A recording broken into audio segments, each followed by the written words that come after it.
বনে রে লুকাইলা কোন বনে আমি কেন বা পীড়িত কইরাছিলাম না যাই না তোর। হ্যালো দোস্ত, welcome to my YouTube channel. আমি মাঝি চলে এসেছি নতুন একটা ব্লগ ভিডিও নিয়ে। তো আমি বেতোয়ার থেকে যাচ্ছি এখন দেবগ্রামে একটা ছোট্ট একটা ভাড়া, মানে শুধু নিয়েই চলে আসবো আর কি। তো দেবগ্রাম থেকে দেবগ্রামে নামিয়ে দেবো। মানে কিছুদিন আগে ওই দাদাটার বিয়ে হয়েছিল, তো সে শ্বশুর বাড়িতে আসবে, তো তাকে আনতে যাচ্ছি আমি। তো আমি একটা স্করপিও গাড়ি নিয়ে যাচ্ছি, মানে কালকে স্করপিও গাড়ি নিয়ে কলকাতায় গেছিলাম, ওই গাড়িটা আমার কাছে আছে, তো ওই গাড়িটা নিয়েই যাচ্ছি। তো আমি এখন বেতোয়া ডহরি টোল প্লাজারের আগে আর কি, তো আমি যাচ্ছি। তো চলো যাওয়া যাক, ভিডিওটা দেখতে থাকো।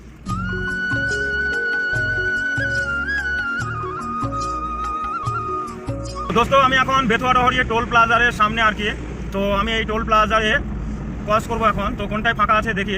একটা 2 নম্বরটা বন্ধ আছে, তো 3 নম্বরে দুটো গাড়ি ঢুকে গেল, ছোটো গাড়িটাও ঢুকছে। তো আমি এই 407-এর পিছনে লাগিয়ে দিই। তো এই 407-এর পিছনে লাগিয়ে দেখে এখান থেকে আমি টোলটা পার করব।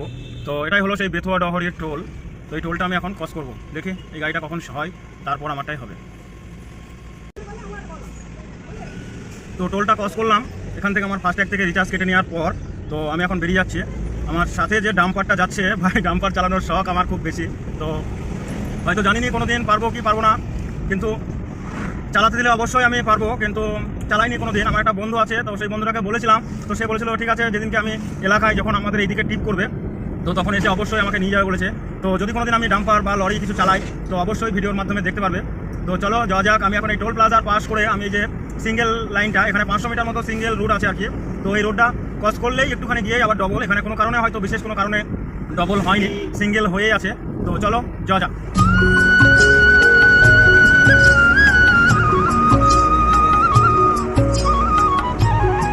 দোস্ত এই রোদের মধ্যে এত মানে রোদ আর কি।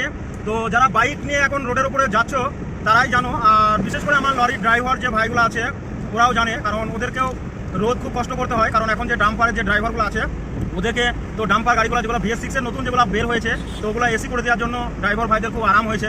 আর লরি যেগুলো আছে তাদেরকে তো ভাই এসি নেই, তাদের খুব কষ্ট একটা।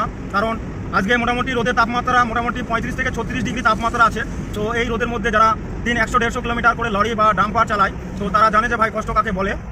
কারণ আমাদের এই স্করপিও গাড়িগুলোতে এসি থাকার জন্য যে কোনো সময় একটু গরম লাগলে যদি এসির ভাড়া না হয় তাও এসি চালানো যায়, কিন্তু যারা ডাম্পার ফাম্পার থাকে তাদের ভাই খুব কষ্ট। বড় ইঞ্জিনের একটা তাপ, যে গাড়ির যে তাপটা আছে আর কি, তো তাপটাও খুব বেশি হয়।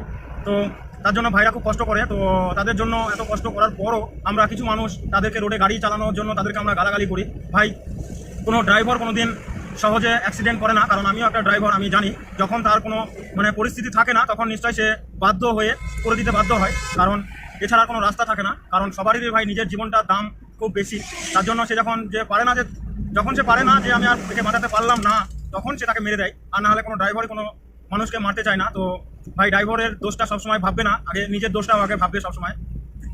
তো চলো যাওয়া যাক, অনেক কথা হলো, আমি সামনে আবার আগে গিয়ে কথা বলছি।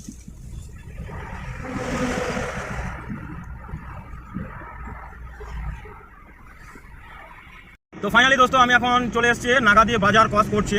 তো এই নাগাদি বাজারে মানে খুব অ্যাক্সিডেন্ট হতো একসময়, এখন সেটা অনেকটা কমে গিয়েছে। কারণ এই সিভিক ভাইগুলো ডিউটি করার জন্য এরা অনেক গাইড দেয় ওদের নিজের তরফ থেকে যতটা পারে। এই দেখো ভাই কষ্টের মধ্যে থেকেও মানুষের ভালোর জন্য হয়তো ভাই পয়সা দেয় ঠিক আছে, কিন্তু পয়সাটা সবসময় বড় জিনিস না, ফাঁকি মেরেও পয়সা নেওয়া যায়। কিন্তু ভাই এত রোদের মধ্যে এই যে পুলিশ ভাইগুলো আমাদের জন্য কষ্ট করছে, এটাই হচ্ছে সব থেকে বড় জিনিস। কারণ যদি রাস্তায় পুলিশ না থাকে কোনো গাড়ি আসতে চালাবে না, সবসময় হাই স্পিডেই চালাবে। তো ভাই পুলিশদের জন্য মানে আমার তরফ থেকে অনেক অনেক ধন্যবাদ, যে এত সুন্দর রোডের মধ্যে এত কষ্ট করে ডিউটি করার জন্য।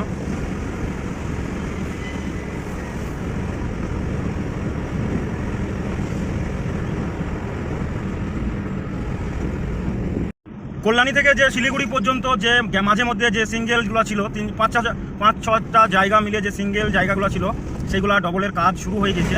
এটা হলো নাগাদি দেবগ্রামের মাঝখানে, এই জায়গাটার নাম হচ্ছে ভাগা আর কি। তো এখানে একটা গোরস্থান মানে কবরস্থান আছে আর কি। তো ওই কবরস্থানের উপর দিয়ে আর কি রোডটা হচ্ছে। তো এখানেও ওই কবরস্থানের জন্য রোডটা সিঙ্গেল করে রেখে দিয়েছিল। তো অবশেষে এগুলোও ডবল হয়ে গেল, আর কোনো অসুবিধা হবে না যে জাম হবে এরকম কোনো জাম থাকবে এরকম কোনো ব্যাপার নেই, কারণ সব আস্তে আস্তে ডবল হয়ে যাচ্ছে। এই দেখো ভাই গাড়ি এদেরকেই বলে ড্রাইভার, মানে এত বড় বড় গাড়ি চালাচ্ছে ওই সামান্য এক সাইডে এক কর্নারে বসে। আমরা তো ছোট্ট একটা গাড়ি চালাই, তো আমাদের কিছু মনে হয় না। তো এইসব ভাইগুলো এত বড় বড় গাড়ি চালাচ্ছে, তো এদের জন্য তো বিশাল বিশাল মানে বলার মতো নেই কিছু আর কি।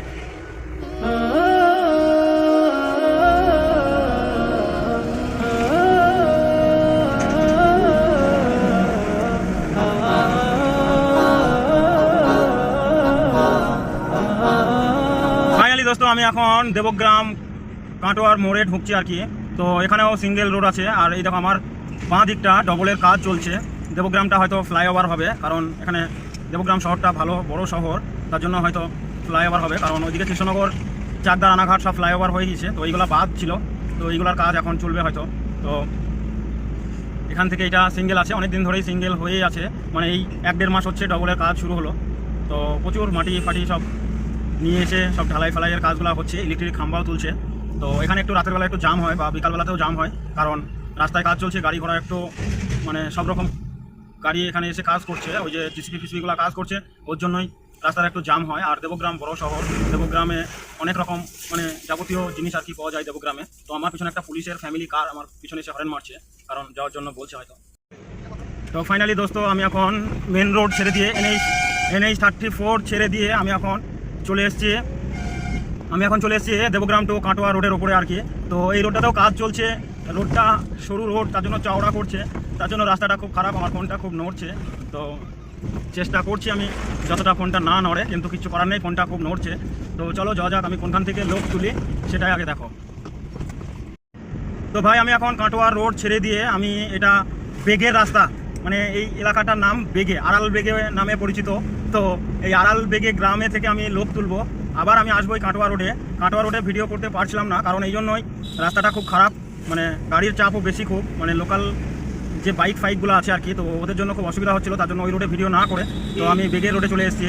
তো এই রোডটা ভালোই চওড়া আছে, আর 2 নম্বর কথা হচ্ছে রোডটা খুব ভালো, কারণ রিসেন্টলি করেছে রোডটা। এই দেখো স্কুলের ভাইগুলা কেমন রাস্তার মাঝখান দিয়ে যাচ্ছে, কারণ এরা স্টুডেন্ট, তো তার জন্য, কারণ আমরাও যখন স্কুলে পড়তাম তখন আমরাও রাস্তাঘাটে এরকম করেই বেড়াতাম। তো চলো যাওয়া যাক, সামনে আরও ভিডিও দেখাবো আর কি। তো অবশেষে ভাই আমি পালিতবেগী গ্রামে ঢুকে পড়েছি। তো এটা গ্রামের রাস্তা দিয়ে যাচ্ছে আর কি। তো চলো যাওয়া যাক গ্রামের ভিতর দিয়ে ঢালাইয়ের রাস্তা, মানে একদম সরু রাস্তা।